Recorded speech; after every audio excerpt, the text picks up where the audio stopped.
മലേഷ്യയിൽ നിന്നും ഫ്ലൈറ്റിൽ കയറി നിന്റെ അച്ഛൻ എവിടെയെന്ന് ചോദിച്ചു ശ്രുതിയോട് ദേഷ്യപ്പെടുന്ന ചന്ദ്രമതിയെ കാണിച്ചാണ് എപ്പിസോഡ് ആരംഭിക്കുന്നത്. തുടർന്ന് ഭക്ഷണം കഴിച്ച ശേഷം അതിനെപ്പറ്റി സംസാരിക്കാമെന്ന് രവീന്ദ്രൻ ചന്ദ്രമതിയോട് പറയുന്നതോടെ ശ്രുതിയുടെ ടെൻഷൻ കൂടുന്നു. പിന്നീട് ശ്രുതിയുടെ മുറിയിലെത്തുന്ന ചന്ദ്രമതി, നീ അച്ഛൻ്റെ കാര്യം പറഞ്ഞ് എന്നെ പറ്റിക്കുകയാണെന്ന് ചോദിച്ചു പൊട്ടിത്തെറിക്കുകയും നിന്റെ അച്ഛൻ മലേഷ്യയിലുണ്ടോ എന്നും ഞങ്ങളെയൊക്കെ നീ പറഞ്ഞു പറ്റിക്കുകയായിരുന്നോ എന്നും ചോദിച്ച് ദേഷ്യപ്പെടുകയും ചെയ്യുന്നു. തുടർന്ന് വർഷയുടെയും രേവതിയുടെ അമ്മമാർ അവരുടെ മക്കളെ തിരക്കി ഇവിടെ വരാറില്ലേ എന്നും നിന്റെ അച്ഛന് നിന്നെപ്പറ്റി ഒരു ചിന്തയും ഇല്ലല്ലോ എന്നും ചോദിക്കുന്നു. തുടർന്ന് അച്ഛൻ എവിടെ പോയെന്ന് എനിക്ക് അറിയില്ലെന്നും ഓഡിറ്റോറിയത്തിൽ പ്രശ്നം നടന്നതറിഞ്ഞ് ചിലപ്പോൾ അച്ഛൻ തിരികെ പോയി കാണുമെന്നും പറയുന്ന ശ്രുതിയോട് ചന്ദ്രമതി പൊട്ടിത്തെറിക്കുകയും നീ എന്നെ മണ്ടിയാക്കാൻ നോക്കണ്ടെന്നും പറയുന്നു. തുടർന്ന് ഉടനെ അച്ഛൻ വന്നില്ലെങ്കിൽ നിന്നെ ഞാൻ ഇവിടെ നാട്ടിൽ പുറത്താക്കുമെന്ന് ചന്ദ്രമതി പറയുന്നതോടെ ശ്രുതിക്ക് ടെൻഷനാവുന്നു.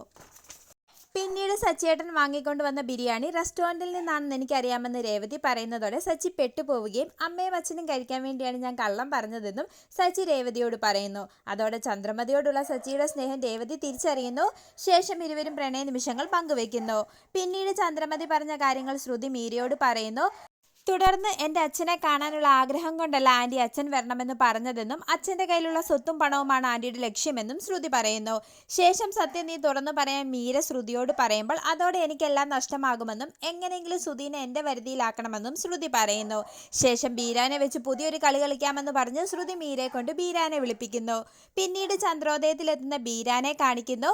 ശേഷം ബീരാനെ കണ്ട് ചന്ദ്രമതിക്ക് സന്തോഷമാകുന്നു. തുടർന്ന് ബീരാനെ കണ്ട് ഞെട്ടിത്തേച്ച് നിൽക്കുന്ന സച്ചിയും രേവതിയും കാണിച്ച് എപ്പിസോഡ് അവസാനിക്കുന്നു.